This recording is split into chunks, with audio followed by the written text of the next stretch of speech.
Bismillahirrahmanirrahim. Assalamualaikum warahmatullahi wabarakatuh.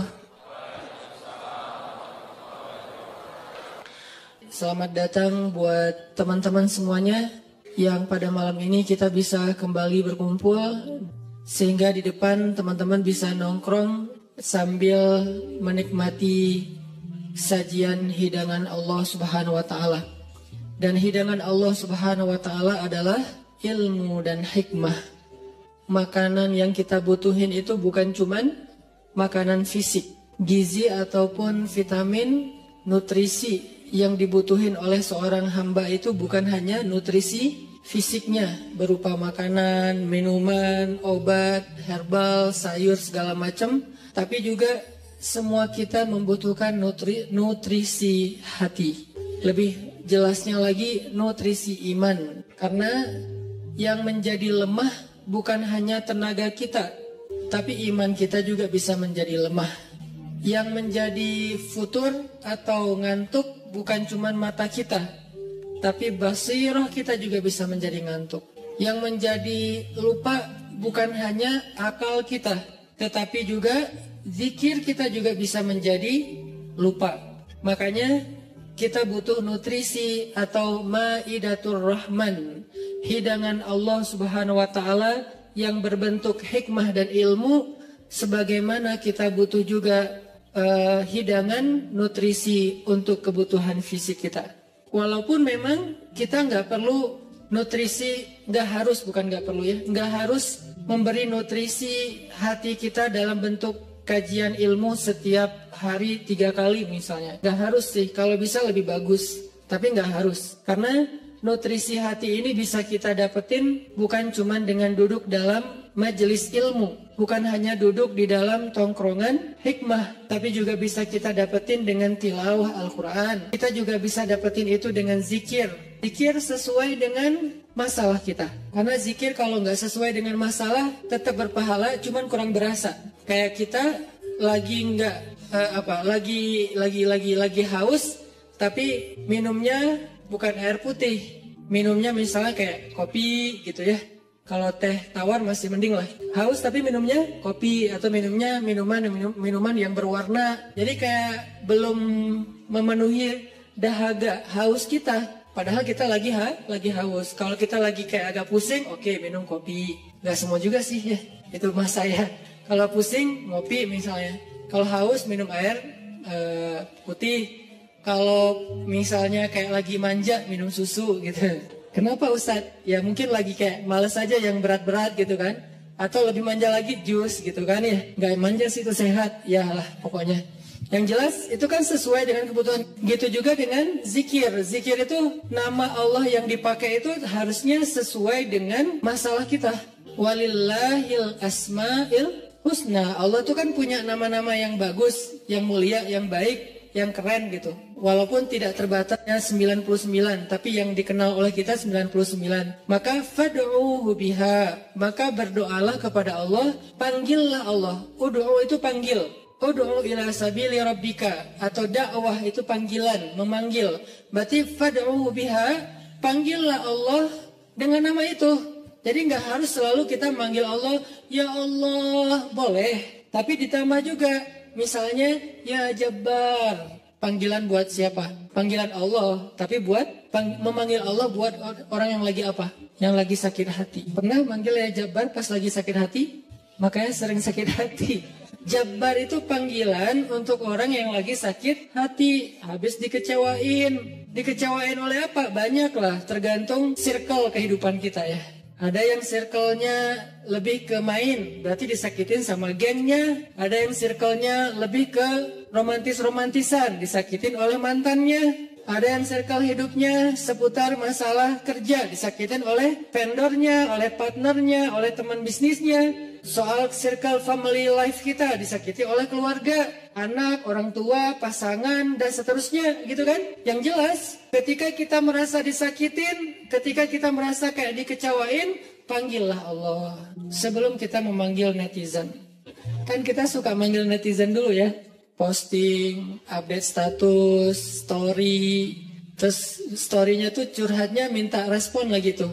Dengan kasih polling lah, dengan request lah gitu kan. Baiknya gue putusin apa enggak ya, request gitu. Semuanya putusin, terus dia bingung. Gimana ya.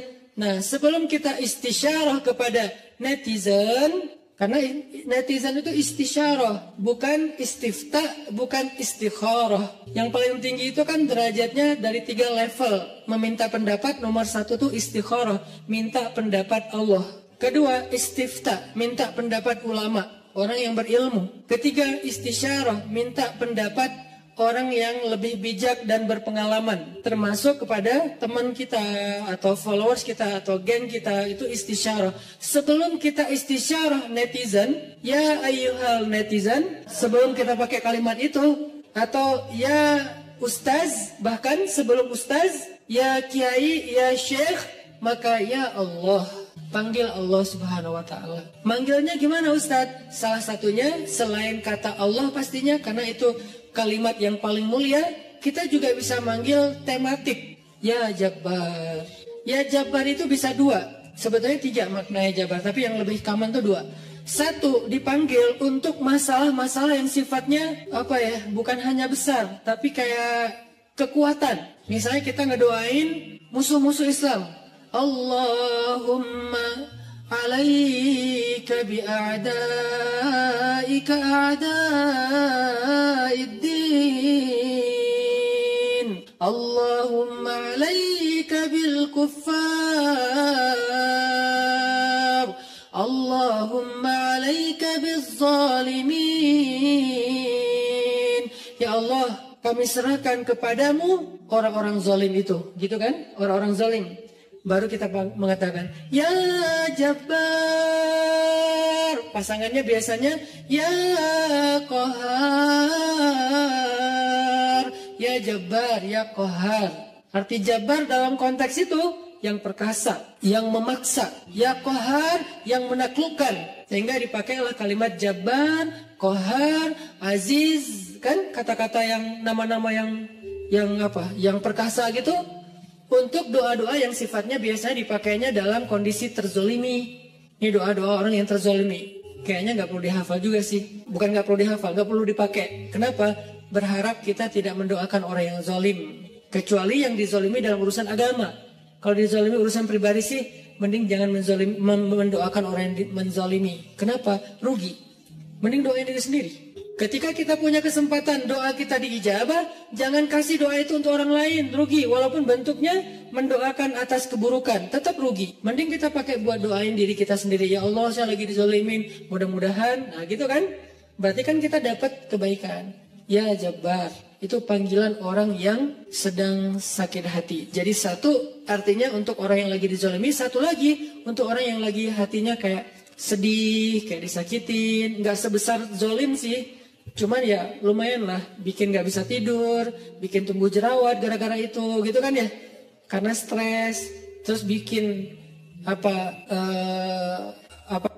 nambah uban, walaupun ada yang uban itu karena bijaksana, ditutup.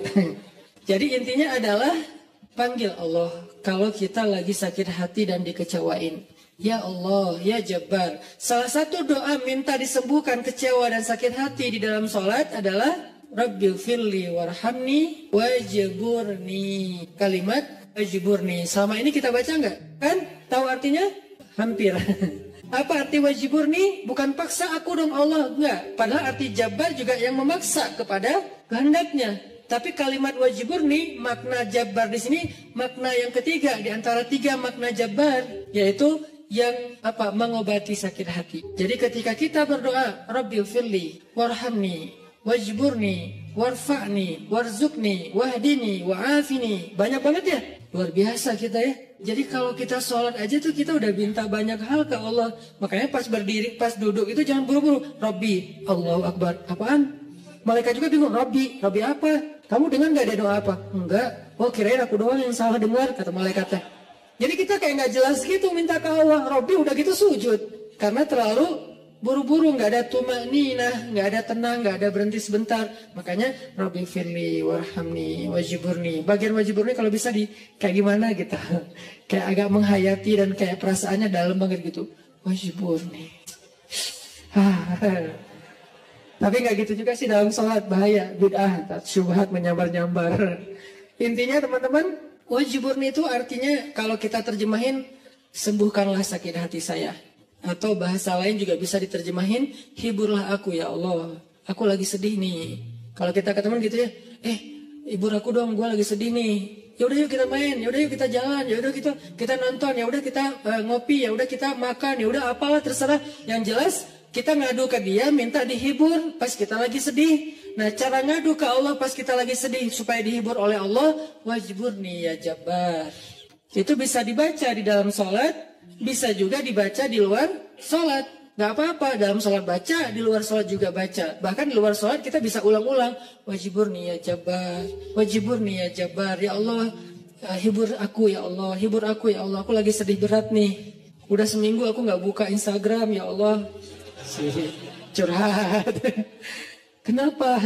Komen. Head speech ya Allah. Ya Allah, aku udah seminggu gak lihat grup. Ya Allah, aku udah seminggu gak buka handphone. Lebih parah lagi kan? Nanti bermasalah di akun sosial media, bermasalah di grup, bermasalah di nomor kontak, bermasalah di SMS, semua bermasalah. Ya Allah, udah seminggu aku nggak buka handphone, hibur aku lagi sedih banget gitu. Nah, minta ya Jabbar, wajiburni ya Jabbar, wajiburni ya Jabbar. Ntar Allah akan hibur kita. Hiburan Allah lebih baik daripada hiburan yang diberikan oleh makhluk. Hiburan makhluk itu kadang-kadang modal. Kalau nggak modal di awal, modal di akhir. Modal di awal, dia ngajak nonton, kita yang bayar. Dia ngajak ngopi, kita yang bayar. Kalau modal di akhir, dia bayar, tapi nanti dia pamrih. Dulu kan pas lo lagi sedih, gue traktirin makan. Sekarang gue lagi sedih nih. Sama aja kan ngemodal ya. Kalau Allah yang ngehibur kita, itu nggak ada pamrihnya. Nggak ada modal di awal, nggak ada modal di akhir. Terus kenapa kita cepet dan begitu spontan minta hiburan dari makhluk, begitu spontan minta curhat kepada makhluk, begitu spontan manggil nama makhluk, tapi kurang spontan memanggil nama ya Jabbar, nama Allah Subhanahu wa taala. Ini kalau ngomongin kecewa, salah satu di antara Asmaullahil Husna, nama-nama Allah yang mulia itu adalah ya Jabbar. Sehingga kekecewaan itu jadi jalan buat kita untuk lebih akrab sama Allah. Kan kita tuh kayak, mungkin saya aja yang ngerasa gini, tapi banyak juga sih yang curhat kayak gitu. Kita tuh sering ngerasa akrab sama Allah tuh pas lagi ada masalah kan ya. Kalau lagi nggak ada masalah, kayak kita tuh plain banget gitu hubungan sama Allah. Kayak misalnya, hayya 'alas shalah, biasa aja. Oh ya udah azan. Itu paling soleh tuh. Di bawahnya dikit, kok azan sih baru jam berapa? Di bawahnya dikit, kok azan sehari berapa kali sih? Kok sering banget pada banget? Padahal cuma 5 kali. Dia kayak berasa sering banget gitu dengan azan gitu kan ya. Paling soleh juga, oh udah azan gitu kan. Tapi kalau lagi ada masalah, kita tuh kayak apa? Kayak perasaannya tuh kayak ini banget, sensitif banget dan akrab gitu sama Allah. Hayya 'alas shalah. Suara kakek-kakek juga berasa jadi suara vokalis jazz gitu. Si kakek-kakek kan agak-agak serak agak ala-ala rock gitu kan. Tapi kadang-kadang ini suara azan merdu banget ya. Merdu apaan? Kakek-kakek yang biasanya, enggak, gue dengarnya kali ini dia merdu banget loh. Jangan-jangan dia lagi baper. Enggak, dia biasa aja. Kita yang lagi baper. Jadi apa yang kita dengar itu kayaknya tergantung perasaan kita. Pernah nggak dengar suara azan terus kayak sedih? Soalnya kasihan sama muazinnya gitu. Oh gitu ya, azannya kasihan ya. Kayaknya dia kayak nafasnya putus-putus gitu. Kalau tadi sih keren-keren sih. Yang tadi ikut challenge azan. Ya Allah, sholat. Bagus lah. Tapi yang paling bagus emang azan itu harus diputusin. Itu tuh keren banget. Baper tuh. Hayya 'alas shalah. Jadi dia kayak, kenapa sih lo giniin gua? Jadi tuh kayak lagi curhat banget gitu kan. Enggak, guyon. Intinya azan dengan hati, tilawah dengan hati. Kalau kita pakai hati dalam melantunkan ayat-ayat Allah, itulah sebaik-baik irama. Makanya kata Nabi, zayyinul Qur'an bi aswatikum. Hiasilah Al-Qur'an dengan suara kalian. Tapi para sahabat nggak semuanya suaranya bagus. Terus gimana tuh? Sementara Nabi nyuruh menghiasi Al-Qur'an pakai suara. Kata para ulama, sebaik-baik hiasan dari suara kita itu adalah suara yang membaca Al-Quran dengan iman. Saya tuh qori, dari kecil tuh udah ikut musabakoh. Jadi udah kayak masalah olah vokal tuh kita dari kecil tuh udah sering. Udah latihan serius sampai tingkat nasional, internasional. Jadi buat saya vokal itu kayak penting. Makanya kalau dengar orang misalnya kayak nyanyi kah atau dia tilawah kah, cukup satu vokal pendek aja udah ketahuan. Ini kayaknya nih kayak orang kayak blind audition ya. Kan yang blind audition tuh baru wah tuh keren gitu kan ya.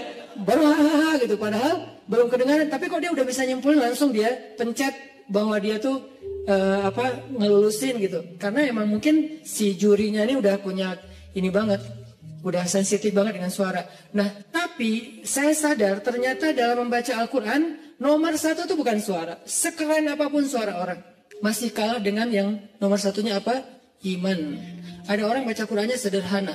Alhamdulillahirabbil alamin, Ar-Rahmanir-Rahim. Itu tuh keren banget suaranya. Dibandingkan Alhamdulillahirabbil alamin. Kalau pamer gak berasa di hati yang dengar juga. Dan yang baca juga kok suara saya gak enak banget ya.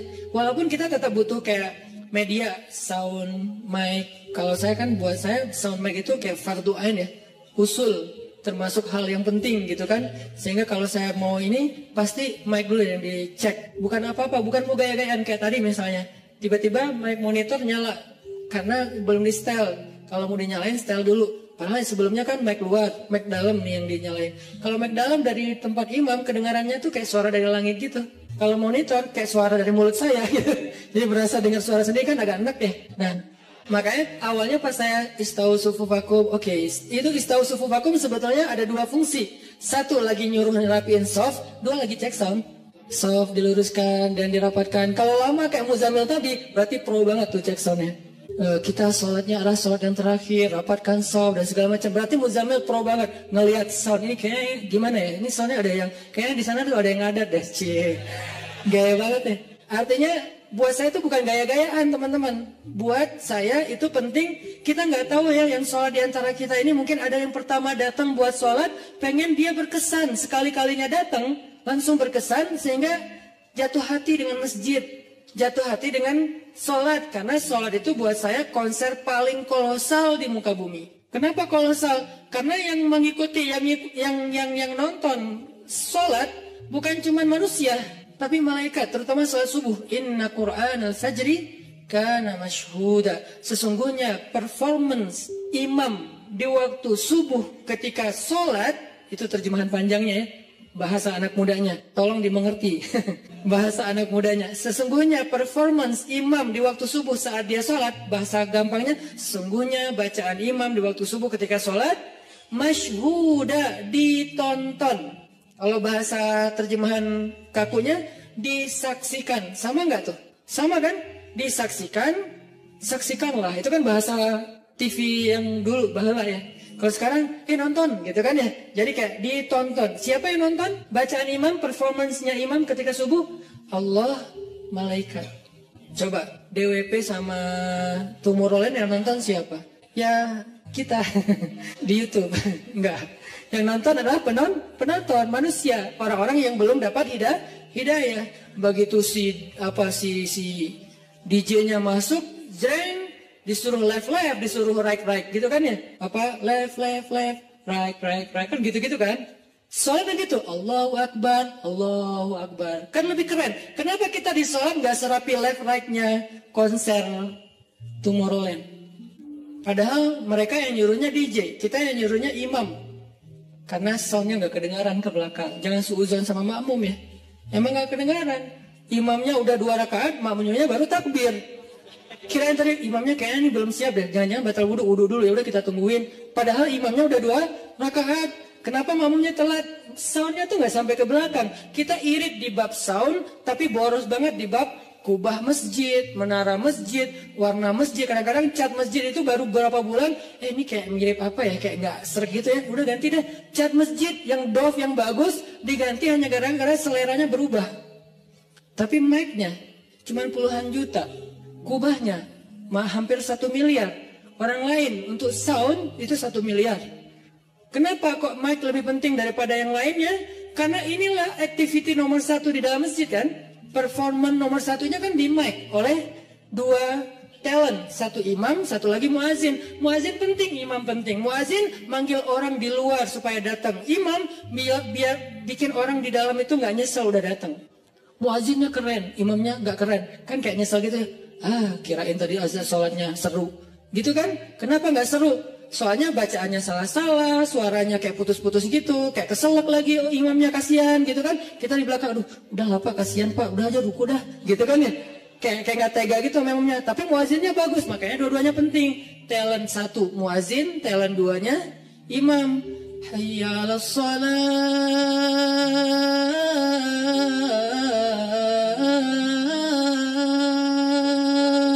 Orang dengar sedih ya. Kenapa? Jadi ingat dosa, Nah, gitu kan ya. Ini kan bagus nih azannya nih. Hayya 'alas shalah.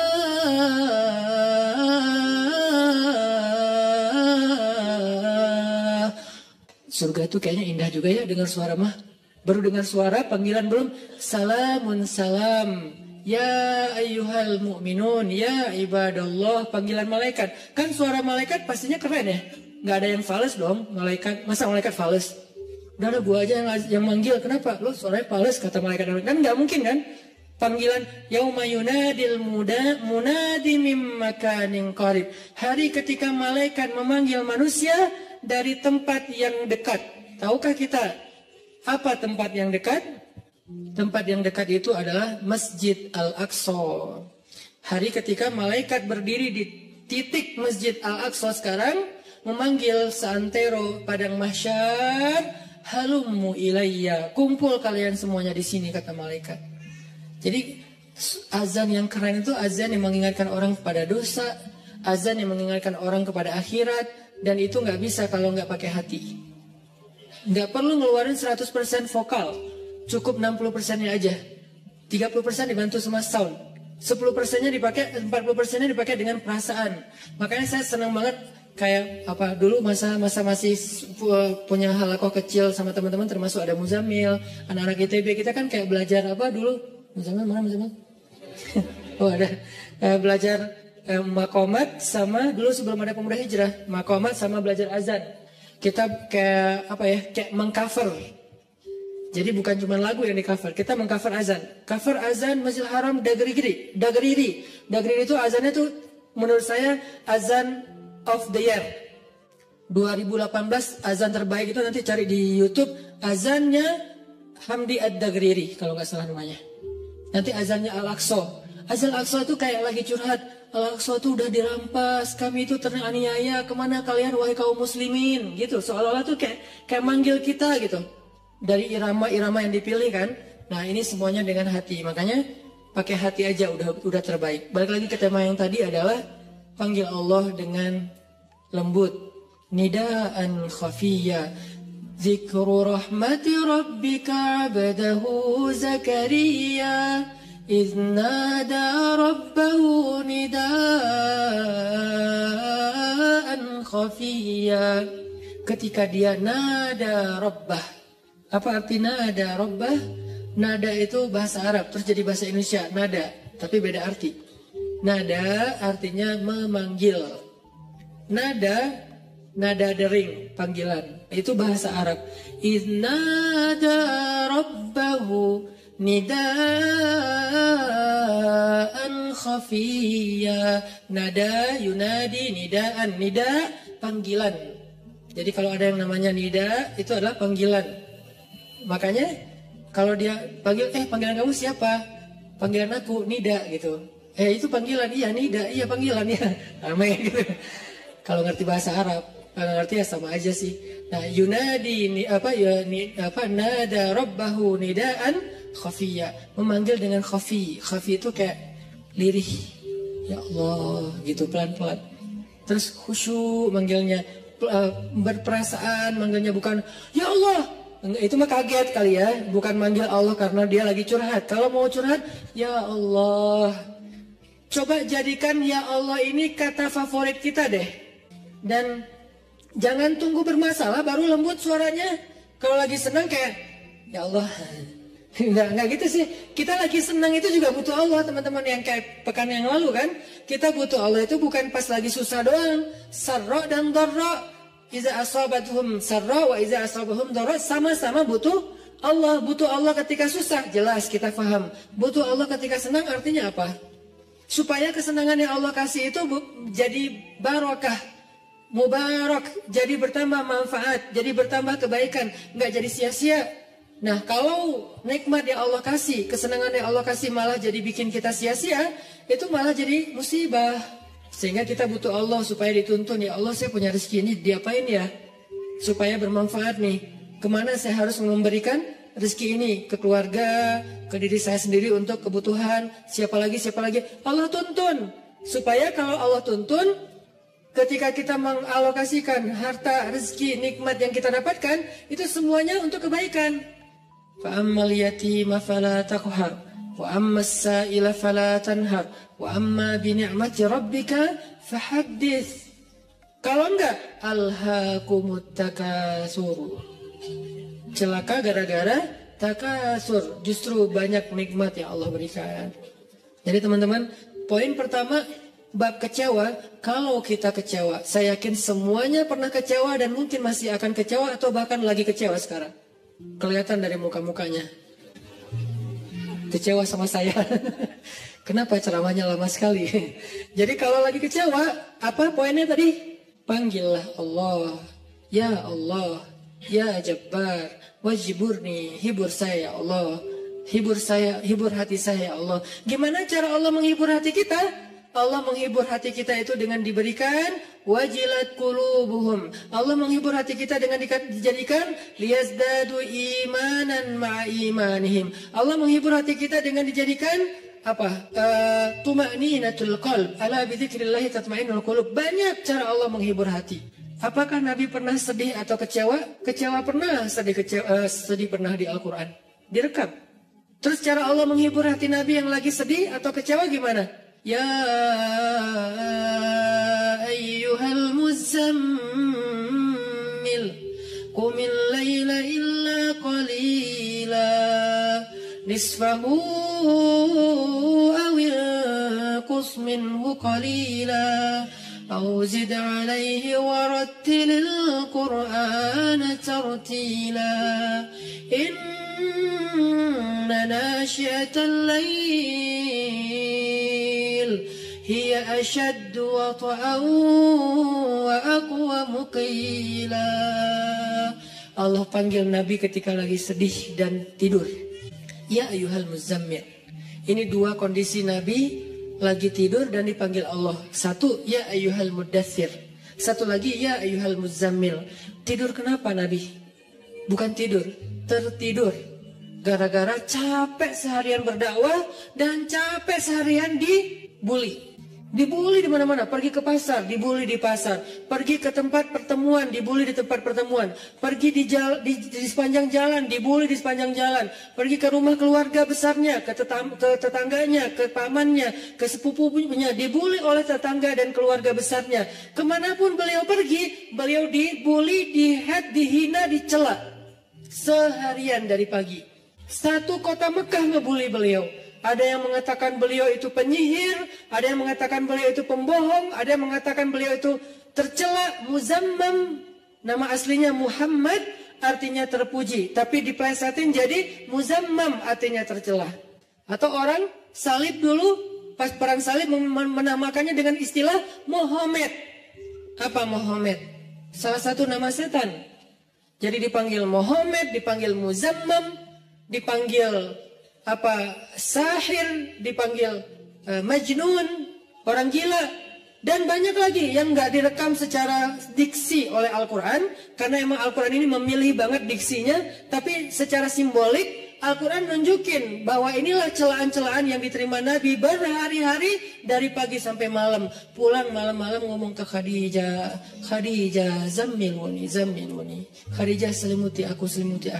Khadijah pengertian, diselimuti Rasulullah, diusap-usap kepala Rasulullah, tenang Rasulullah, tenang ya Rasulullah, la tahzan ya Rasulullah, Allah gak akan ninggalin kamu, Allah tuh sayang sama kamu ya Khadijah. Tapi di tubuh Rasulullah tuh banyak lemparan, bekas lemparan, dibersihin sama Khadijah. Setelah Khadijah wafat, nanti yang menggantikannya Fatimah yang bersihin bekas-bekas lemparan orang, ada yang lemparin kotoran, ada yang lemparin barang benda-benda keras sehingga melukai Nabi, dibersihin sama Khadijah. Udah capek, Nabi tertidur. Udah beres urusan dihibur oleh Khadijah, begitu sampai waktu yang hening, Khadijah udah tertidur, penduduk seluruh bumi udah tertidur, Allah memanggil kekasihnya, ya ayyuhal muzammil, wahai orang yang berselimut. Itu panggilannya lembut. Jadi kita kalau baca surah Al-Muzammil jangan ya, enggak gitu. Allah manggilnya enggak gitu, kaget atau orang lagi tidur ya. Nah, ayatnya aja lagi berselimut, panggilnya teriak-teriak. Jangan, itu namanya prank. Itu bukan tilawah, itu ngeprank. Makanya jangan tilawah sambil ngeprank. Ya ayyuhal muzammil, wahai orang yang berselimut, kumil laila illa qalila. Di situ kelihatan Allah tuh pengertian banget. Kumil lail illa qalila. Bentar aja, nggak usah lama-lama. Kenapa? Karena begitu Nabi berdiri sholat, disitulah Allah akan menghibur hati Nabi. Kalau kita belum bisa terhibur dengan sholat tahajud atau minimal dengan sholat 5 waktu, berarti hati kita berpenyakit. Fi qulubihim marad. Dan itu harus kita obatin. Obatnya apa? Obatnya istighfar. Kalau orang banyak dosa, belum bertaubat, belum beristighfar kepada Allah, dia susah minta dihibur oleh Allah. Dan terus nanti dia kayak nuduh Allah gak menghibur dia. Padahal Allah udah sering menghibur dia, cuman gak berasa di hatinya. Karena hiburan Allah itu hanya bisa dirasakan oleh orang-orang yang hatinya bersih. Dan cara membersihkan hati itu tazkiyatul nufus atau tazkiyatul qulub, tathhirul qulub adalah dengan salah satunya istighfar. Perbanyak istighfar supaya begitu nanti kita ada masalah, kalau kita nanti lagi disakitin, kalau kita lagi kecewa dan sedih, kita bilang wajiburni ya jabar, wajiburni ya jabar. Allah hibur kerasa, kita lagi dihibur oleh Allah. Kan enak ya. Kalau apa yang Allah perlakukan kepada kita tuh kita kayak ngerasa, itu enak tuh. Daripada Allah udah habis-habisan ngehibur kita nggak ngerasa. Ibarat Allah udah ngirim kita japrian, nggak dibaca-baca sama kita. Terus nanti kita tuduh, lu kok nggak empati banget sih sama gue lagi sedih-sedihnya, gue curhat nggak dibalas-balas. Udah dibalas, nggak ada, lo aja nggak baca. Oh ya ada, banyak ternyata. Artinya nggak dibuka sama kita kan? Kenapa nggak dibuka? Mungkin pulsa kita habis, mungkin handphone kita error, mungkin apa dan segala macam kemungkinan. Nah gitu juga dengan Allah. Wa idza sa'alaka 'ibadi anni fa inni qarib. Qarib itu kalau lebih dekatnya namanya akrab. Akrab. Qarib, karib. Sahabat, sahabah qarib, sahabat karib. Itu bahasa Arab. Kan saya sering nge-mention bahwa ini dari bahasa Arab, bahwa biar kita tahu identitas bahasa kita itu sebetulnya sebagian besar diambil serapan dari bahasa Arab. Terus siapa yang merangkai bahasa Indonesia dari bahasa Arab kalau bukan ulama? Jadi nggak bisa dilepaskan antara ulama dengan Indonesia, antara ulama dengan kebangsaan, antara ulama dengan nasionalisme. Toh bahasa nasional kita dibentuk oleh ulama. Buktinya serapannya 90% itu bahasa Arab. Sebagiannya benar terjemahannya, sebagiannya keliru, tapi tetap aja bahasa Arab. Makanya kenapa saya sering mention itu bukan mau di Arab-Arabin biar gaya, biar kelihatan ustadz gitu, enggak. Kalau mau kelihatan Arab banget saya banyakin Arab memang itu. Ini enggak lagi kayak gitu. Lagi pengen menarik benang sejarah kalau bahasa kita itu emang sebetulnya bahasa Arab yang diserap. Jadi kalau ada yang agak alergi tentang Arab, saya pikir ini berlebihan. Kita nggak alergi terhadap ras, mau Arab kayak, mau Eropa kayak, mau Afrika, mau apa ya. Kan itu semuanya takdir Allah kan. Emang kita bisa minta diciptain sebagai orang apa? Nggak bisa kan? Ya Allah, saya pengen diciptain sebagai orang apa ya enaknya. Ini deh, orang Rusia, tinggi, putih, rambutnya pirang. Ya Allah, saya pengen diciptakan sebagai orang Afrika. Kenapa? Biar tawadu. Nah, nggak gitu juga sih. Jadi kita nggak bisa request gitu kan ya. Dan orang Afrika pun sebetulnya sekarang kan jadi keren ya. Orang kulit hitam keren nggak sih? Berasa sekufu, segolongan. Kalau orang kulit hitam didiskriminasikan nggak keren, kasihan tuh. Kan kulit hitam juga sekarang jadi favorit. Bahkan banyak orang yang pengen menghitamkan kulitnya. Ini artinya ya nggak bisa request mau jadi orang apa, sehingga kita nggak boleh benci golongan ataupun ras Karena dia diciptakan kayak gitu tuh bukan pengennya dia. Itu namanya sunnatullah dan takdir. Itulah ketentuan Allah. Kalau kita cela rasnya, berarti kita mencela pencipta ras itu, yaitu Allah Subhanahu wa taala. Dan ini termasuk larangan dalam hadis mencela nasab. Mencela nasab itu termasuk salah satu dosa besar. Balik lagi ke yang tadi. Intinya bahasa kita emang diserap dari bahasa Arab. Nah, kita minta sama Allah. Kata Allah, inni qarib, aku dekat sama kamu. Ujibu da'watad da'i idza da'ani. Ujib dari kata jawab. Jawab bahasa Indonesia juga jawab. Jawabun, jawaban, jawabin, itu grammar. Terus salah satu yang diambil dari antara 3 bentuk grammar Arab itu kita ambil jawaban. Ya, menunggu jawaban. Ada orang Indonesia yang mengatakan saya lagi menunggu jawabun. Enggak ada kan ya? Ini agak-agak aneh. Jawabin atau ada tuh jawabinnya. Jawab berarti yang udah ada tuh jawaban jawabin. Jawabun mah belum ada ya. Jawabin atau yang respon apa yang tadi. Nah, oke, berarti itu bahasa Arab juga. Jawab, ban, bin sama aja. Ujibu berarti bahasa Al-Qur'an sendiri itu sebetulnya tanpa baca terjemah kalau kita tahu akar katanya, itu emang bahasa kita, bahasa Arab, bahasa Indonesia. Ujibu da'watad da'i idza da'an. Aku mengijabah, menjawab dakwah. Dakwah itu panggilan. Ujibu da'watad da'i idza da'an. Aku menjawab panggilan dai, orang yang memanggil kalau dia mendakwah atau memanggil aku. Jadi kalau kita bilang ya Jabbar, Allah langsung turun ke langit dunia, nyamperin kita, terus mengatakan ai abdi, ai abdi. Ai abdi itu artinya ada apa hambaku? Halaka hajah, kamu punya masalah hambaku? Itu namanya ujibu. Cuman kita nggak dengar. Sama kayak kita baca Al-Fatihah, bukankah Allah merespon bacaan kita? Alhamdulillahi Rabbil Alamin. Kata Allah, hamadani abdi, hambaku memuji aku. Gitu kan? Sampai selesai Al-Fatihah, satu ayat demi satu ayat Allah tuh ngerespon. Jadi kita kayak lagi chat sama Allah sebetulnya. Salat itu kan chat sama Allah. Makanya bahasa hadisnya ihsan. Kalau pengen salat kita yang ada kesan chat, berarti salat kita tuh harus sampai ke level ihsan. Apa level ihsan?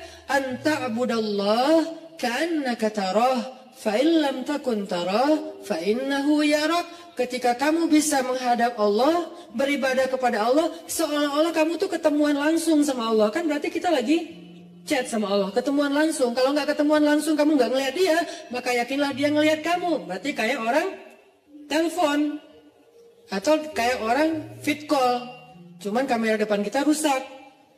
Kamera depan dia ya, kita nggak bisa ngelihat dia. Iya, kamera depan dia. Ya gitu deh pokoknya. Yang jelas adalah kita lagi chat sama Allah. Sehingga Allah tuh kalau kita berdoa jangan berpikir bahwa kita tuh ngomong sendiri terus gak ada yang dengerin. Rabbana atina fid dunya hasanah wa fil akhirati hasanah wa qina adzabannar. Waghfir li warhamni wajburni warfa'ni warzuqni wahdini wa'afini wa Allahu akbar. Ya enggak ada yang dengar seolah-olah enggak. Rabbi ghfirli warhamni wajburni. Kalau kita salat berjamaah Ustaz gimana? Pelan-pelan, imamnya enggak kita mungkin slow motion.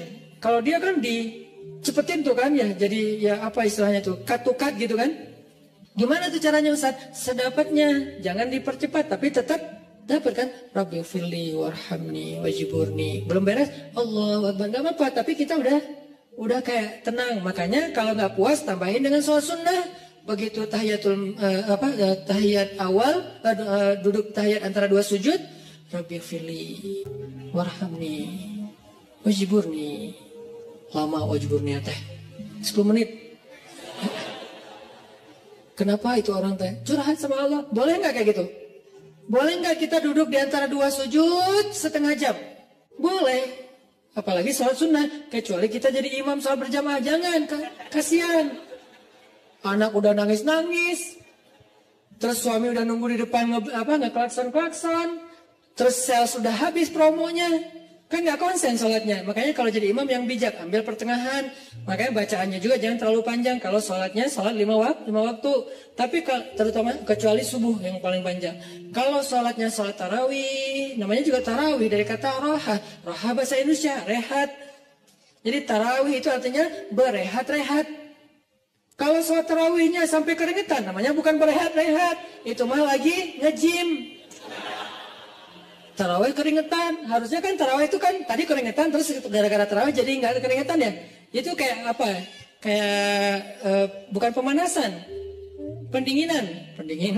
Gitu deh pokoknya. Jadi tarawih itu Allahu Akbar. Wah, mulai istirahat nih. Kalau ada yang ngomong, pengen istirahat, kenapa? Habis tarawih. Ini aneh. Tarawih itu kan istirahat. Kenapa kita istirahat habis istirahat? Ada dua kemungkinan. Satu, kita tarawihnya nggak benar. Kedua, imamnya yang mungkin terlalu buru-buru. Tapi di Indonesia kalau imamnya nggak buru-buru, nggak jadi ngehit. Biar imamnya paling ngehit, ratingnya tinggi, harus yang cepat. Makanya saya pernah kayak balapan gitu tarawih. Saya di masjid satu, yang satu lagi masjid sebelah. Takbir bareng. Allahu Akbar. Sana Allahu Akbar. Oke, kita start bareng nih.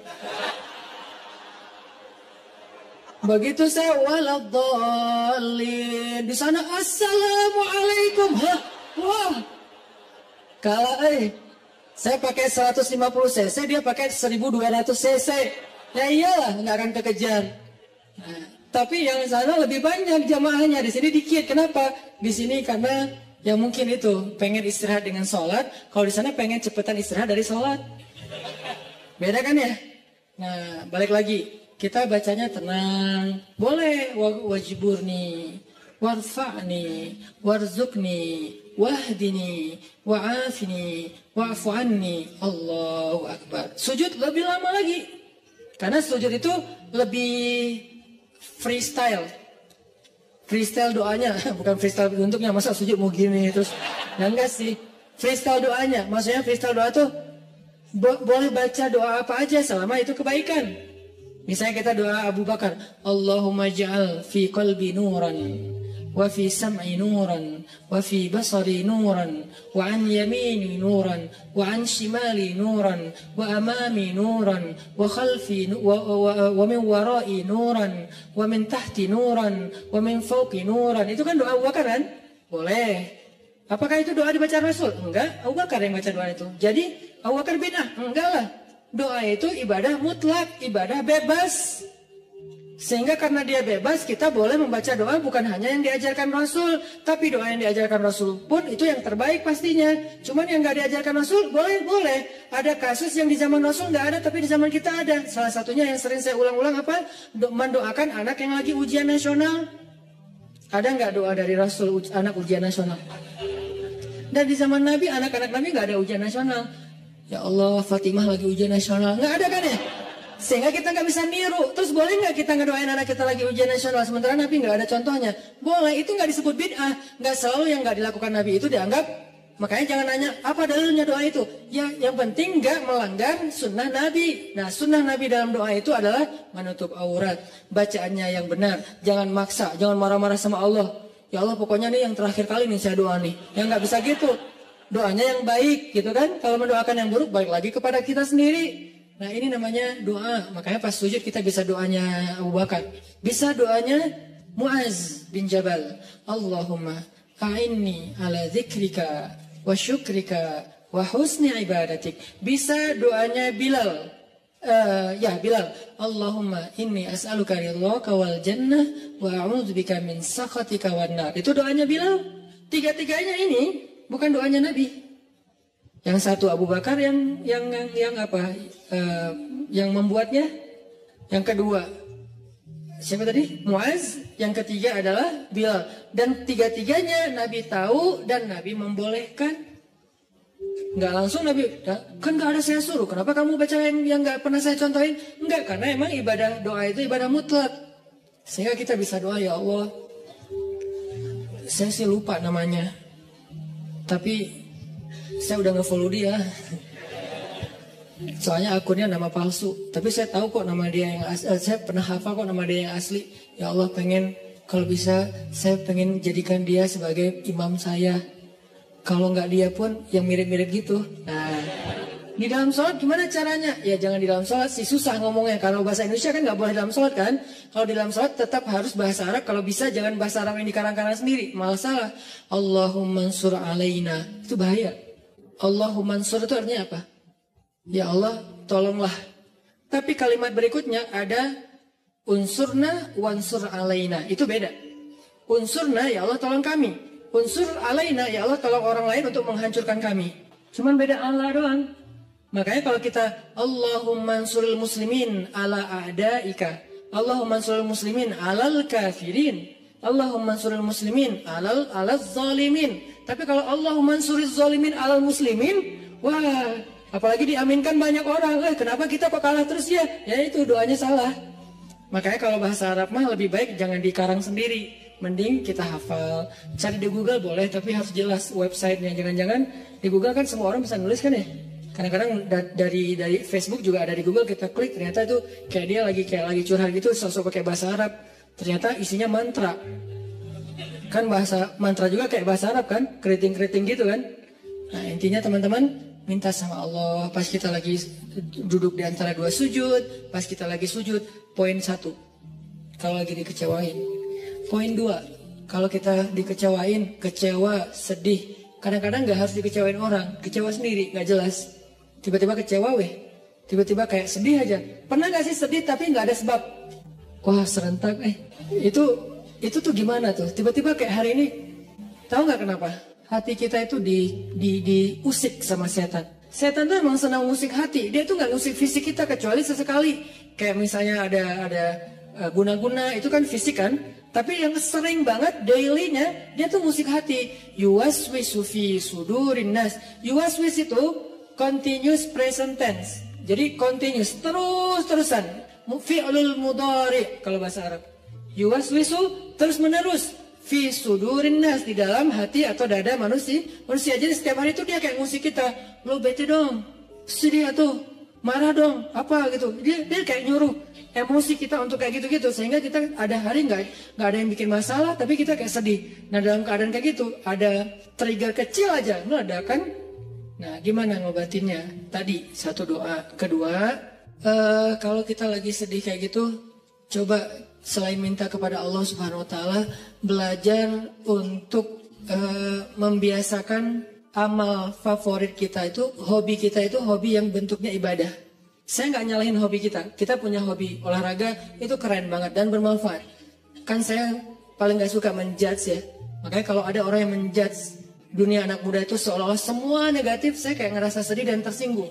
Kenapa kesannya everything comes with youth is a sin gitu, seolah-olah gaul jadi dosa, apalagi nongkrong jadi sia-sia, apalagi olahraga, seni-seni anak muda semuanya kesannya negatif, seolah-olah nggak ada baiknya gitu anak muda. Kan nggak gitu kan? Datakan sahabat Nabi semuanya sebagian besarnya anak muda dengan model culture-nya mereka.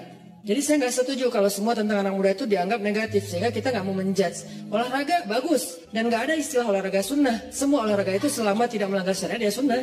Karena olahraga itu satu untuk kesehatan, dua untuk kebugaran, sehat, bugar artinya fisiknya bagus, tiga untuk silaturahim olahraga. Makanya ada Nabi main dengan para sahabat itu tujuannya bukan hanya main-main tapi bermanfaat. Bermanfaatnya apa? Jadi mengikat ukhuwah. Kadang-kadang kita butuh ketawa untuk ukhuwah, bukan hanya butuh tausiah. Sama-sama butuh, tapi yang balance. Makanya Ali mengatakan rawihul qulub.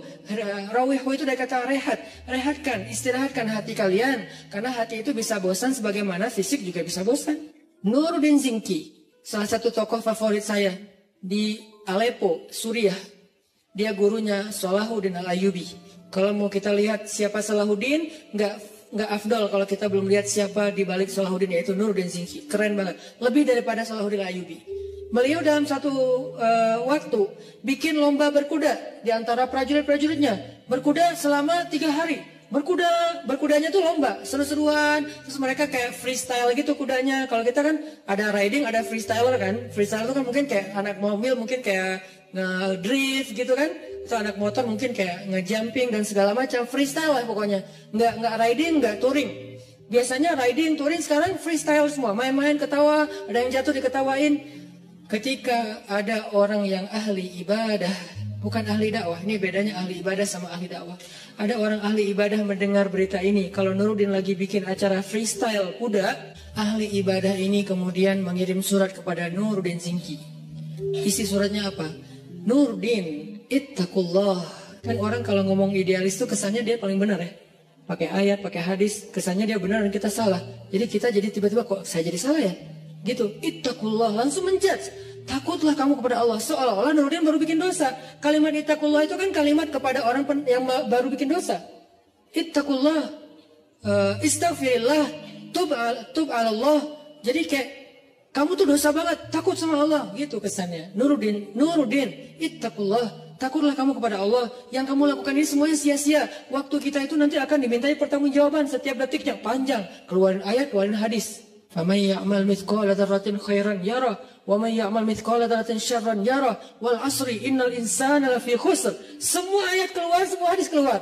Kesannya Nuruddin itu main-main dan sia-sia. Ini bedanya orang yang hanya tinggal di dalam masjid dengan orang yang turun ke dalam objek-objek dakwah dan jihad. Mereka akan lihat realitas yang berbeda banget di dalam masjid. Di dalam masjid mah semua orang baik, soleh. Nggak diuji kita di dalam masjid, sedikit kalaupun ada.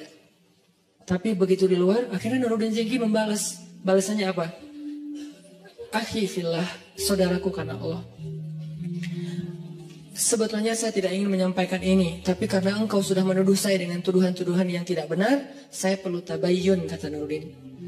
Kami itu udah berjihad berbulan-bulan, melintasi gunung-gunung yang tinggi, melintasi padang pasir, musim panas, musim dingin, menghadapi musuh-musuh yang berkali-kali lipat lebih banyak dari kami. Kami dan kuda-kuda kami sudah melihat darah tuh terus-terusan, setiap hari ngelihat darah, setiap hari ngelihat potongan tubuh manusia. Lelah, tidak tidur berhari-hari, kehausan, tidak minum kecuali beberapa tetes air saja dalam sehari. Kami itu sudah berjihad berbulan-bulan, kata Nuruddin. Sehingga saya melihat pasukan saya mulai stres. Kuda-kuda kami mulai stres. Kuda kalau stres susah dipakai. Jadi nggak akan sesuai dengan instruksi dari penunggangnya, kesatrianya. Dia stres. Ngelihat musuh dari kejauhan, kadang-kadang bukan ngelihat musuh. Ngelihat pohon aja dikira musuh. Wah, banyak banget musuhnya, lari. Kuda stres kan bahaya kan? Dan bisa membahayakan penunggangnya. Gimana mau rapi dalam soft jihad kalau kudanya pada stres? Kayak nggak pernah diservis. Ibarat motor nggak pernah diservis, dibawa tuh sampai olinya udah kayak lumpur. Akhirnya kami bawalah, kalau bahasa kita, diservis.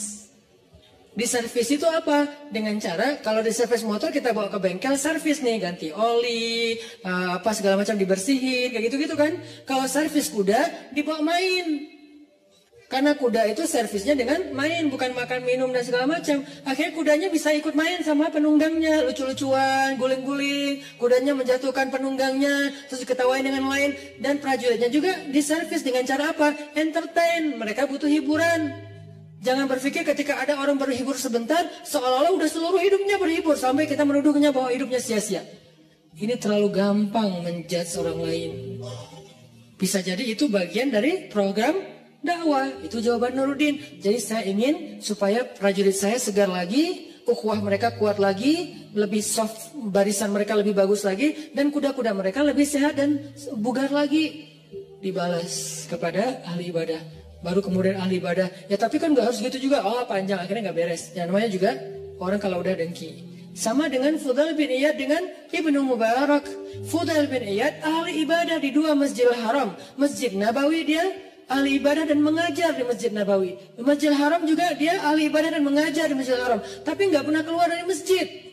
Sehingga yang dia tahu realitas dunia ini hanya realitas masjid. Tentang sholat harus rapi. Tentang kalau sholat kita sunnah sendiri harus pakai sutro. Itu kan realitas-realitas dinamika masjid kan.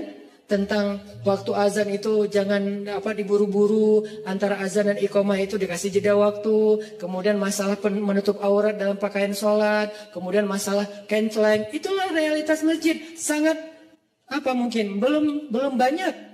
Ketika keluar dari masjid, realitasnya tuh beragam, nggak sesederhana masjid, rumit. Kalau di dalam masjid itu sederhana realitasnya. Sehingga nggak butuh pemikiran rumit untuk menyelesaikannya. Di luar masjid itu rumit banget. Baru aja di teras masjid udah rumit. Masalah sendal ketukar. Kalau ketukarnya dengan yang lebih bagus sih bukan masalah, nggak akan ngomong, diem-diem aja. Ini masalah ketukarnya dengan yang ya gimana gitu. Nah akhirnya ini nih yang jadi realitas. Apalagi keluar dari pintu masjid. Udah keluar pintu masjid, tangga masjid, keluar tangga masjid, parkiran masjid. Di parkiran udah realitas. Baru datang udah lihat mobil atau motor udah kebaret. Wah nih tadi karena motornya desak-desakan, spion kita lah, atau bodi motor kita yang baru lah udah coret-coret, atau mungkin motor kita posisinya kok nggak enak gitu di tengah kena hujan, padahal tadi perasaan parkirnya di atasnya ada atap, sekarang kena hujan jadi basah, padahal habis dicuci segala macam, itu udah realitas. Sehingga ketika Ibnu Mubarak melihat Fudal bin Iyad asik aja mengajar di dalam masjid, Ibnu Mubarak mengirim surat kepada Fudal bin Iyad yang kemudian jadi nasyid, jadi lagu. Ya abidal haramain, wahai hamba yang beribadah di dua masjid haram. Ya abidal haramain, law absartana la'alimta annaka bil ibadati tal'abu. Wahai orang yang beribadah di dua masjidil haram siang dan malam, tahajud, itikaf, tilawah, ngajar ilmu. Kalau kamu melihat apa yang kami lakukan di luar sini, maka kamu akan menganggap ibadahmu itu cuma main-main. Padahal udah di Masjidil Haram dan di Masjid Nabawi, tapi masih dianggap main-main. Kalau dibandingkan dengan apa? Dibandingkan dengan dakwah dan jihad. Karena dakwah itu nggak sederhana ibadah. Ibadah kita semua yang datang orang-orang udah pada soleh, yang pengen ibadah, gampang diatur. Shaf luruskan. Lurus nggak? Lurus. Coba suruh luruskan shaf di belakang zebra cross. Segampang meluruskan shaf di masjid? Enggak, itulah realitas, itu perbandingannya. Kalau kita belum bisa menyuruh masyarakat, social behaviornya lurus di belakang zebra cross, berarti kita belum menyelesaikan masalah masyarakat. Berarti belum berdakwah, baru beribadah di dalam masjid. Itu bandingannya, segampang mana? Mana lebih gampang nyuruh orang lurus di belakang zebra cross apa nyuruh orang untuk ikut imam? Ikut imam. Jangan kalian mendahului atau menyamai gerakan imam. Oke. Allahu Akbar, Allahu Akbar. Pas bangkit dari sujud, Allah. Bacaan imam itu panjang dan makmumnya belum yang benar ya, belum bergerak dari sujud, masih nungguin sampai bar baru dia bar, beres bahasa Jawa. Jadi begitu imamnya Hu Akbar baru makmumnya Allahu Akbar. Gampang nyuruh makmum kayak gitu. Coba jangan menyamai lampu kuning apalagi mendahului. Susah kan? Di traffic light kuning, merah, hijau. Jangan mendahului lampu kuning. Kalau merah mungkin agak gampang. Kuning aja. Di sana udah merah kan ketahuan tuh ada kayak pantulan cahaya kan ya. Kalau di sana merah kan di sini nggak langsung hijau kan. Di sini mah ada jeda beberapa detik lah. Di sana udah mulai kuning, wah jalan kan ya. Di mana pelajaran soft dan gerakan sholat yang kita katakan jangan menyamai dan mendahului imam. Makanya realitas di dalam masjid dengan di luar itu beda. Sehingga kalau kita nggak pernah keluar dari masjid, kita terkesan idealis, tapi sebetulnya nggak tahu masalah. Begitu juga dunia anak muda. Buat saya selalu respect sama anak muda karena saya ngerasa bahwa anak muda itu aset luar biasa dan di tangan teman-teman nih anak-anak muda nasib Indonesia 10 tahun yang akan datang. Jadi kalau anak muda ini hanya dijadikan objek terus menerus sebagai bahasa judgement, terus gimana nasib Indonesia? Padahal anak muda itulah yang mengukir banyak sejarah. Jarang sejarah diukir oleh orang tua kan? Rata-rata sejarah itu diukir oleh anak muda. Dalam Islam muncul nama komandan militer paling muda dalam sejarah Islam. Namanya Usamah bin, bukan bin Laden. Usamah bin Zaid. Itu beda lagi kasusnya. Saya nggak mau mengkomentar. Yang jelas namanya Usamah. Jadi jangan takut dengan nama Usamah. Nama Usamah itu nama sahabat. Bahkan dia adalah cucu angkatnya Rasulullah. Dari anak angkat Rasulullah walaupun nggak jadi anak angkatnya itu Zaid bin Harithah, namanya Usamah bin Zaid. Itu komandan militer termuda dalam sejarah Islam. Usianya kalau nggak salah 14 tahun. Kelas berapa? Kelas 2 SMP memimpin pasukan militer. bukan naik motor. Yang mau dibahas karena nggak di endorse. Jadi bukan naik motor terus pakai baju SMA terus kayak gitu-gitu, bukan.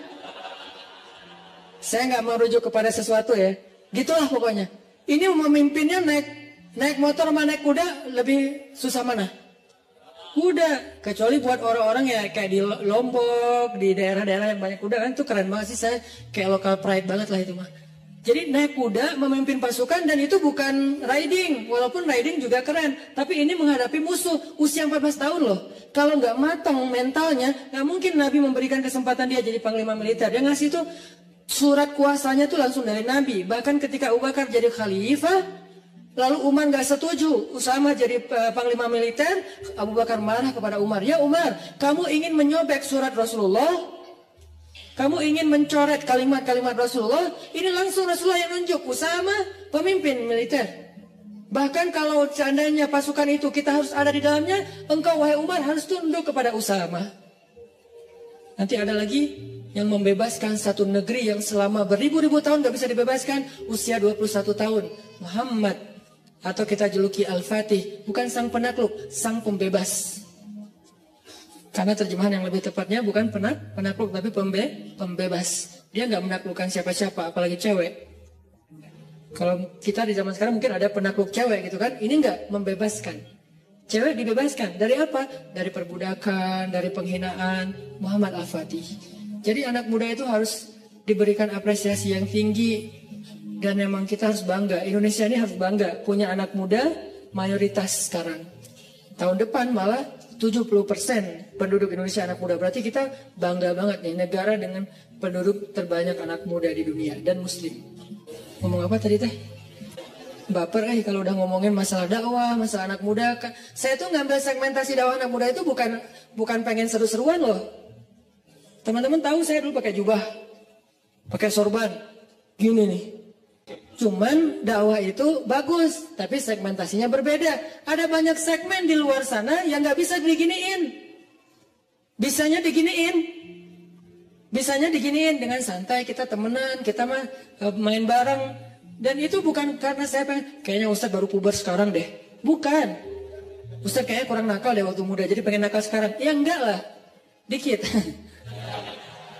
Bukan karena itu saya mengambil segmentasi anak muda. Karena saya yakin teman-teman anak muda inilah, pemuda Indonesia inilah yang akan jadi wajah Indonesia 10 tahun lagi, 2024,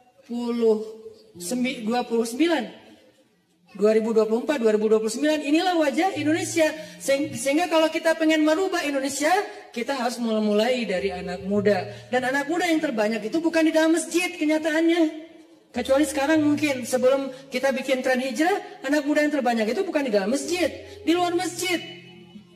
Gimana cara bawa mereka ke dalam masjid kalau hanya kita berkoar-koar di atas mimbar? Saya tuh kalau khutbah Jumat dulu tuh, demi Allah gitu. Tapi anak muda tetap aja sepi. Malah yang bikin kaget, yang kakek-kakek kan kasihan, kaget. Apa sih kakek-kakek? Kalau anak muda digituin kan kayak seru, adrenalin gitu kan. Ini kakek-kakek digituin, kasihan atunya. Sesungguhnya kematian. Ya Ustadz ya. Kematian ya ke kakek-kakek. Nah ini udahlah, masa-masa itu saya udah beres. 8 tahun saya dakwah di Bandung dengan cara itu. Sekarang saya pengen segmentasinya jelas anak muda. Karena saya berharap lebih ke anak muda. Saya pengen, selalu saya share. Mimpi kita bersama adalah suatu saat muazzin kita itu adalah wakil pejabat. Mau wakil presiden, wakil gubernur, wakil wali kota.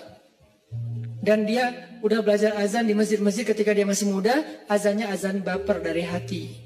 Kebayang aja wakil presiden manggil kita sholat di Masjid Istiqlal. Live streaming. Hayya 'alas shalah.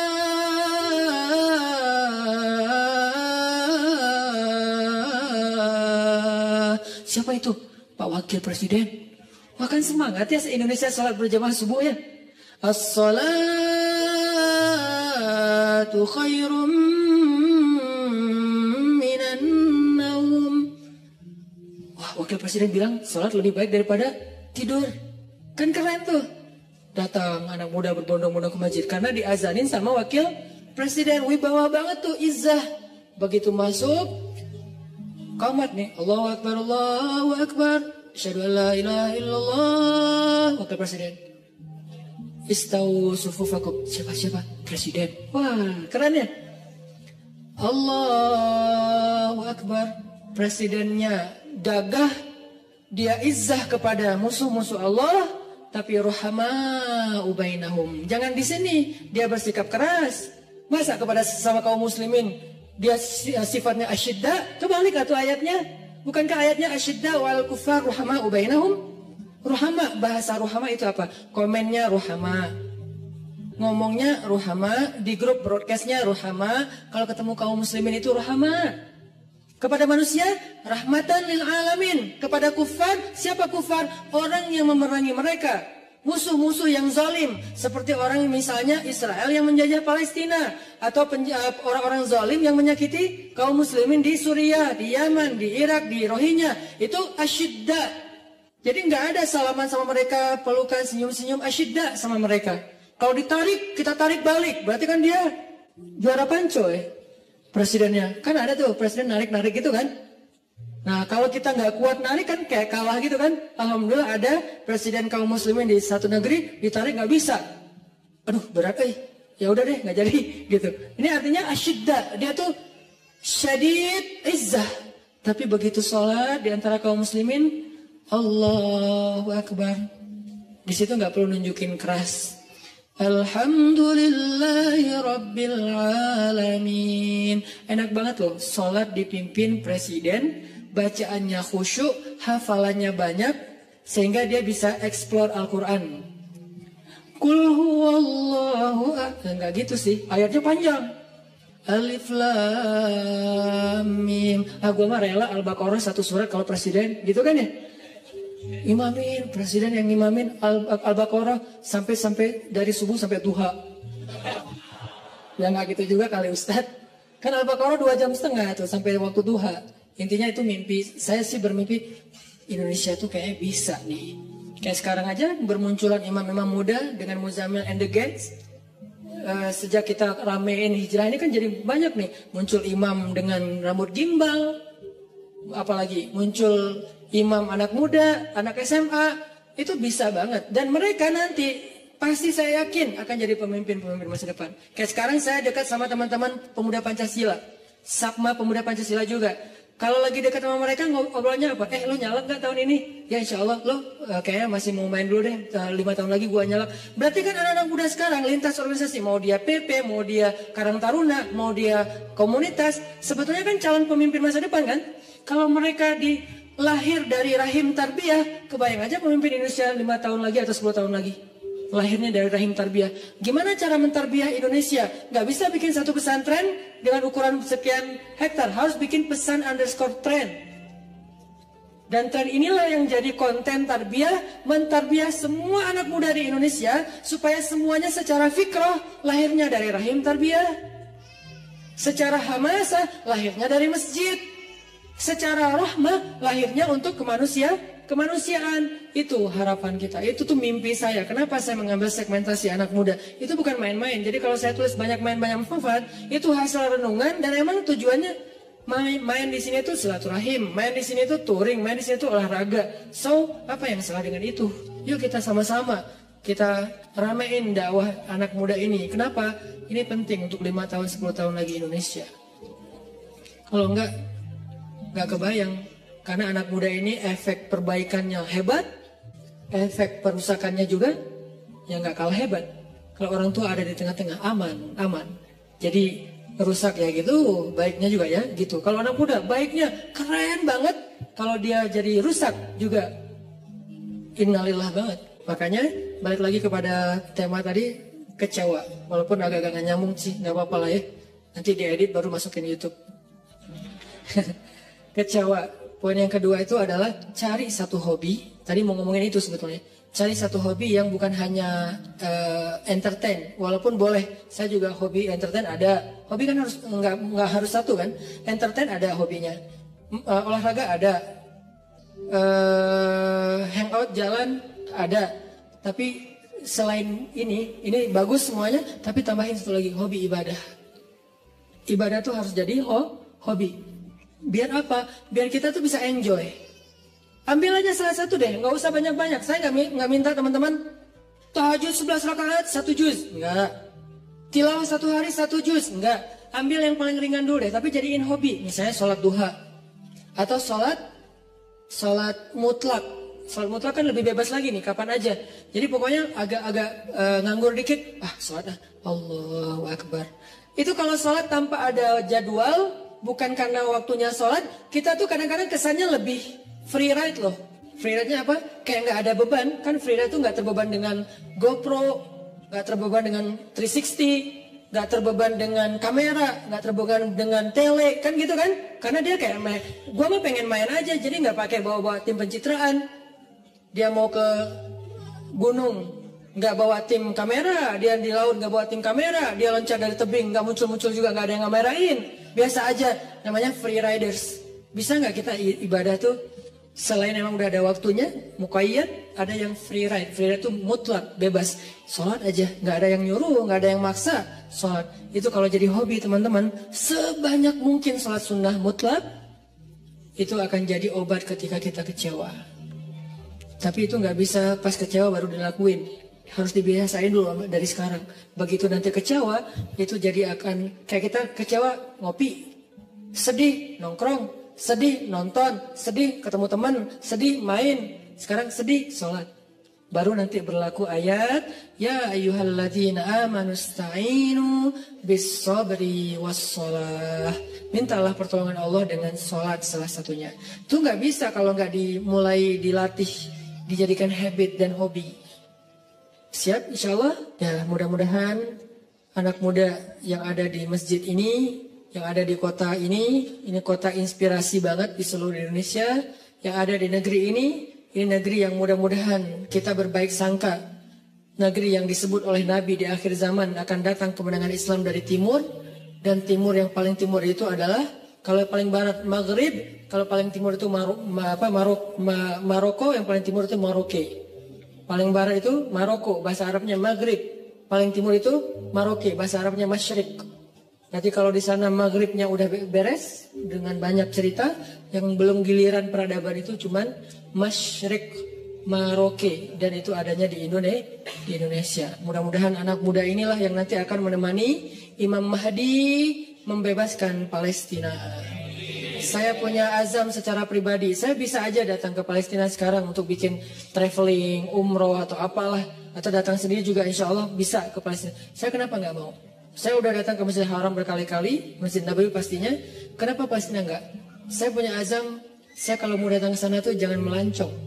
Walaupun boleh-boleh aja sih yang buat mau jalan ke sana nggak masalah. Tapi saya pribadi nih ya, saya pengen datang ke sana itu sebagai salah satu barisan pembebas. Kalau udah meninggal Ustaz, maka cita-cita ini saya wariskan kepada anak-anak laki saya. Kalau mereka enggaknya, wariskan kepada cucu-cucu laki saya. Pastinya harusnya ini adalah cita-cita kita bersama. Pengen datang ke Al-Aqsa, sholat di pelataran masjidnya, diimamin oleh Imam Mahdi, sholat subuh, tiba-tiba dari langit kelihatan cahaya. 2 malaikat turun bersama di tengah-tengahnya Nabi Isa. Berpegangan kepada sayap malaikat turun, sholat subuh yang paling luar biasa, kolosal. Lalu Imam Mahdi sama Nabi Isa dorong-dorongan siapa yang jadi imam. Nabi Isa aja, Mahdi aja, Nabi Isa aja, Mahdi aja. Nggak ada saya lagi di situ. Senanan aja, enggak lah. Siapa saya gitu kan ya? Nggak, udah tinggal 2 orang imamnya. Jadi nggak ada yang mulai caper-caperan. Siapa yang dorong saya? Nggak ada, nggak berlaku. Cuma 2 yang berlaku. Antara Nabi Isa atau Imam Mahdi. Kemudian salah satunya jadi imam. Beres sholat subuh, speech. Kita akan kejar Dajjal. Di mana dia? Di daerah Lot City. Bahasa hadisnya Bab Lud. Sekarang udah ada Lot City, udah ada Lot City, cari aja di Google. Lot City itu salah satu bandara internasionalnya Israel. Jadi ada beberapa bandara internasional, salah satunya di kota Lot City, itu bandara internasional. Di sana akhirnya semuanya serentak. Itulah hari pembebasan manusia dari kezoliman orang-orang yang zolim. Itu bukan hanya hari orang beriman, tapi itu adalah hari kemenangan bagi semua manusia, karena mereka menjadi dihargai kemanusiaannya. Dan saya punya cita-cita kalau Allah kasih kesempatan, saya pengen jadi salah satu. Tapi untuk bisa berada di barisan itu kan seleksinya ketat ya. Kita pantaskan diri kita. Cara ikhtiar saya memantaskan diri, saya terlibat dalam dakwah pemuda hijrah. Saya bikin pemuda hijrah. Saya mikir gimana caranya dakwah hijrah ini benar-benar bisa eksis di seluruh Indonesia dan dunia. Sehingga nanti kalau Imam Mahdi muncul, saya dianggap pantas. Masuk lu. Saya imam, ya, oh iya, masuk aja. Kenapa? Udah pantas, karena punya karya kan? Kita punya nggak karya nih? Cara kita biar punya karya gimana? Jangan bikin sendiri-sendiri, karena kapasitas kita bukan sebagai ustadz. Support ustadznya. Apa kapasitas teman-teman? Anak mobil, di sini ada teman-teman anak mobil, anak modifikasi. Kita mau bikin event bareng. Anak apa lagi? Anak seni.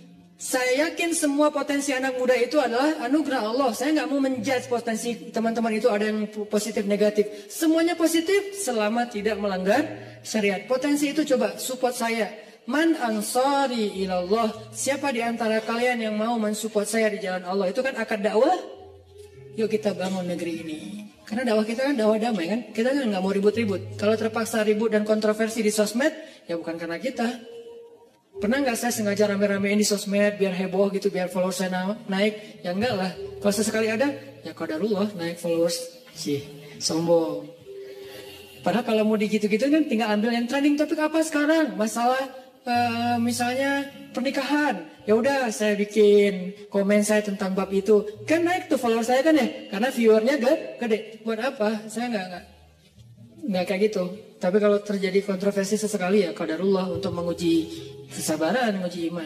Intinya teman-teman, yuk sama-sama kita jadikan Indonesia ini benar-benar kiblat peradaban. Kalau kiblat sholat nggak boleh, kiblat sholat tetap Mekah. Kiblat peradaban yang dimulai dari anak muda. Dan itu mungkin banget dari Bandung. Kenapa? Bandung punya sejarah. Tinggal kita mengulangi sejarah itu. Apa yang pernah terjadi akan terjadi lagi. Tidak ada yang baru di bawah dua matahari. Kata siapa Ustaz? Lupa, saya cari aja di Google. Mudah-mudahan bermanfaat. Oke, mudah-mudahan apa yang tadi kita dapatkan bisa jadi tambahan iman, memperbaiki akhlak, membuat kita lebih semangat lagi tongkrong dalam majelis ilmu. Dan saya titip satu hal, anak muda ayo bangkit. Bangkit bersama, bangkit dengan bersatu. Jangan sampai urusan politik 2019 April memecah belahkan anak muda. Nggak boleh. Kita boleh beda pilihan, tapi kita nggak boleh saling mencela dan berpecah belah. A'udzu billahi minasyaitonir rajim. Bismillahirrahmanirrahim. Alhamdulillahi rabbil alamin. Alhamdulillahi rabbil alamin hamdan yuwafi ni'amahu wa yukafi'u mazida. Ya ربنا لك الحمد كما ينبغي لجلال وجهك الكريم وعظيم سلطانك.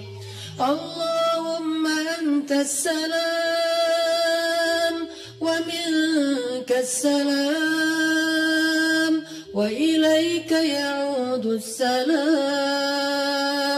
فحينا بالسلام وأدخلنا الجنة دار السلام. تباركت ربنا وتعاليت يا ذا الجلال والإكرام. اللهم صل وسلم وبارك على سيدنا محمد وعلى آله وصحبه أجمعين. Duhai Allah yang maha pengasih lagi maha pemurah. Duhai Allah yang maha baik dan maha pengertian. Duhai Allah yang maha lembut dan maha santun. Duhai Allah yang maha mengetahui dan maha bijaksana. Inilah kami hamba-hambamu ya Allah. Datang ke sini untuk berpasrah kepadamu ya Allah. Kami serahkan pikiran kami untuk Engkau tuntun kepada ilmu yang benar. Kami serahkan lisan kami agar bisa bertutur dan berzikir dengan nama-Namamu yang mulia. Kami serahkan telinga kami agar mampu mendengar ayat-ayat dan hikmah-hikmah tentang kebesaran-Mu. Kami serahkan tangan kami agar mampu bermanfaat dan memberi sesuatu yang bisa menyelesaikan urusan hamba-hamba-Mu. Kami serahkan kaki kami agar mampu melangkah berjalan menuju rumah-Mu dan tempat-tempat yang Engkau ridhoi. Kami serahkan hati kami, ya Allah, agar hanya yakin kepada-Mu, agar Engkau penuhi hati itu dengan cinta terhadap akhirat melebihi terhadap dunia, agar Engkau jadikan hati itu bergetar ketika nama-Mu disebutkan, agar hati itu merasa menyesal terhadap dosa-dosa di masa lalu, agar hati itu dipenuhi dengan iman. Kami serahkan hidup kami agar Engkau tuntun kepada takdir-takdir baik yang Engkau putuskan untuk kami. Kami percaya, ya Allah, Engkau tidak pernah menginginkan keburukan untuk hamba-Mu. Engkau tidak pernah sengaja memberikan musibah kepada hamba-Mu. Engkau tidak pernah sengaja menyakiti hamba-Mu. Engkau tidak pernah sengaja membalas hamba-Mu dengan kemurkaan-Mu. Karena kami yakin rahmat-Mu mendahului marah-Mu. Kasih sayang-Mu mendahului amarah-Mu. Sifat kasihan-Mu mendahului murka-Mu. Engkau tidak mungkin marah kepada hamba-Mu sebelum Engkau sayang kepada dia. Engkau tidak mungkin murka kepada hamba-Mu sebelum Engkau kasihan kepada dia. Engkau tidak mungkin mengambil nikmat dari hamba-Mu sebelum Engkau berlimpahi dia, ya Allah. Karena sesungguhnya rahmat-Mu lebih luas daripada kemarahan-Mu. Kami berserah kepada-Mu, ya Allah. Kami serahkan diri kami, hidup kami, jiwa kami hanya kepada-Mu, ya Allah. Tuntun kami ke arah yang Engkau kehendaki. Kami pasrah, kami ikut, ya Allah. Karena kami yakin Engkau tidak mengarahkan dan menuntun hamba-Mu kecuali kepada kebaikan di dunia dan akhirat bagi kami. Kami pasrah, ya Allah, terhadap keputusan-keputusan-Mu tentang sekolah kami, tentang kuliah kami, tentang pekerjaan kami, tentang usaha kami, tentang pertemanan kami, tentang perasaan cinta kami, tentang hubungan kami dengan seseorang yang istimewa bagi kami, tentang keluarga kami, tentang segala sesuatu tentang kami pasrah kepada-Mu. Tuntun kemanapun Engkau kehendaki, ya Allah, karena kami yakin semuanya baik. Tidak ada yang datang dari-Mu kecuali kebaikan, ya Allah. Inilah kami hamba-hamba-Mu, datang belajar di sini untuk bisa benar-benar istislam dan tawakal kepada-Mu. Benar-benar menjadi hamba yang inna salati wa nusuki wa mahyaya wa mamati lillah.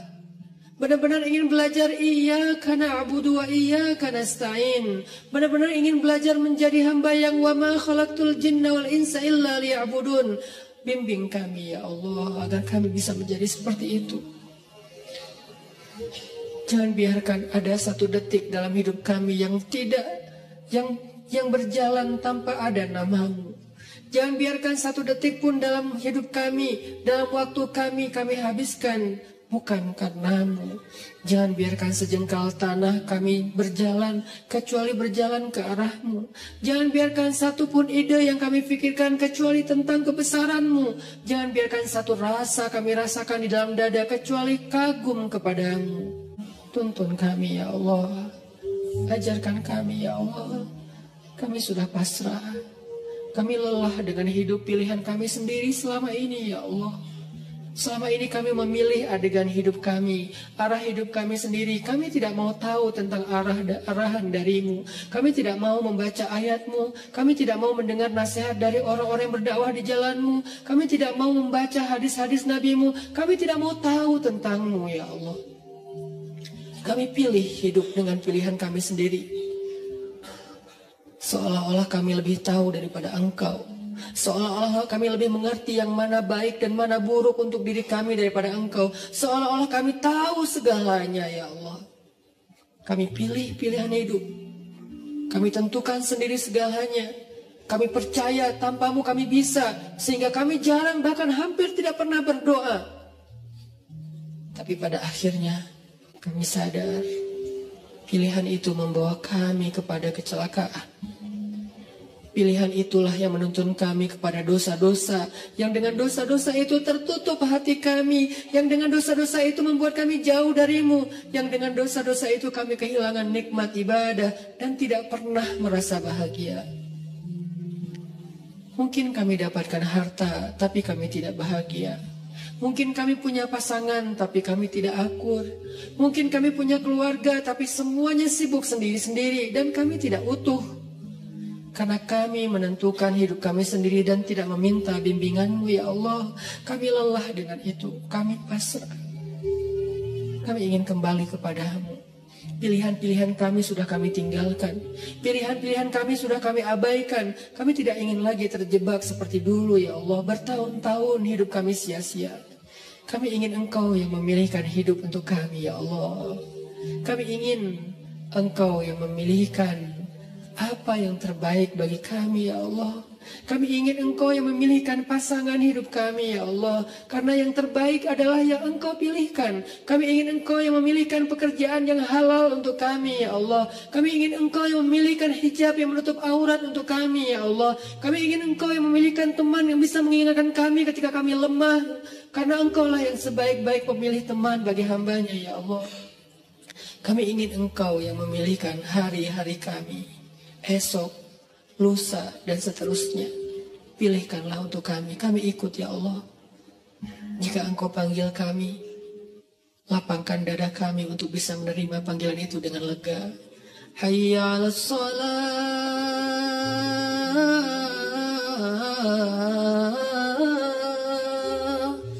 Ya Allah, jangan biarkan kami mendengar suara itu dengan marah. Jangan biarkan kami mendengar suara itu dengan terbeban. Kami ingin merasakan nikmatnya mendengar suara azan. Kami ingin merasakan hati kami bergetar ketika mendengar namamu disebutkan. Kami ingin merasakan panggilan itu adalah panggilan terindah, senandung terindah yang pernah kami dengar. Jangan biarkan ada satupun senandung, irama, lagu, apapun yang lebih indah bagi kami daripada suara azan, ya Allah. Ya, kami berhibur dengan lagu-lagu. Kami berhibur dengan senandung-senandung manusia. Tapi kami tidak mau senandung itu mengalahkan suara azan. Celaka kami jika kami mengganti suara azan dengan hiburan-hiburan makhluk, ya Allah. Itu hanyalah kesenangan sesaat. Tetapi hiburlah kami dengan suara azan dan bacaan Al-Quran. La uqsimu biyaumil qiyamah. Hibur kami dengan ayat itu, ya Allah. Fabi ayyi ala'i rabbikuma tukadziban. Hibur kami dengan ayat itu, ya Allah. Ya ayyuhalladzina amanu. Beri kami kemampuan untuk merasakan panggilan itu, ya Allah. Seolah-olah Engkau memanggil kami secara pribadi. Jangan biarkan kami berpikir bahwa panggilan itu bukan untuk kami. Lalu siapa kami jika bukan orang beriman? Kenapa kami ketika dipanggil ya ayyuhalladzina amanu tidak merasa? Ketika dipanggil ya ayyuhal kafirun kami tersinggung. Apakah kami benar-benar kufur kepadamu? Kenapa kami lebih terkesan dengan kalimat ya ayyuhal kafirun daripada ya ayyuhalladzina amanu? Apakah selama ini kami kufur kepadamu, ya Allah? Bimbing kami, ya Allah. Kami berazam setiap pekan untuk selalu hadir dalam majelis ilmu ini, ya Allah. Dan kami berazam perlahan-perlahan kami ingin mendukung dakwah agamamu, ya Allah. Kami ingin melihat negeri ini di mana agamamu tegak di dalamnya. Karena tegaknya agamamu adalah tegaknya kemanusiaan. Menangnya agamamu adalah menangnya kemanusiaan. Karena tidak ada kezaliman di dalam agama ini, ya Allah. Kami ingin melihat suatu hari nanti salah satu di antara kami yang ada di sini mengumandangkan azan untuk rakyatnya. Salah satu di antara kami yang ada di sini mengimami sholat untuk rakyatnya. sebagai kepala negara, kepala daerah, atau pemerintah kota, atau pemimpin di dalam lingkungannya. Duhai Allah, wujudkan harapan-harapan kami, karena Engkaulah satu-satunya yang mewujudkan harapan. Menangkan kami atas orang-orang yang zalim, karena kemenangan orang yang beriman adalah kemenangan rahmatan lil alamin. Rabbana atina fid dunya hasanah wa fil akhirati hasanah wa qina adzabannar. Subhanakallahumma wa bihamdika asyhadu an la ilaha illa anta astaghfiruka wa atubu ilaik. Terima kasih buat teman-teman semuanya. Barakallahu fikum. Wassalamualaikum warahmatullahi wabarakatuh.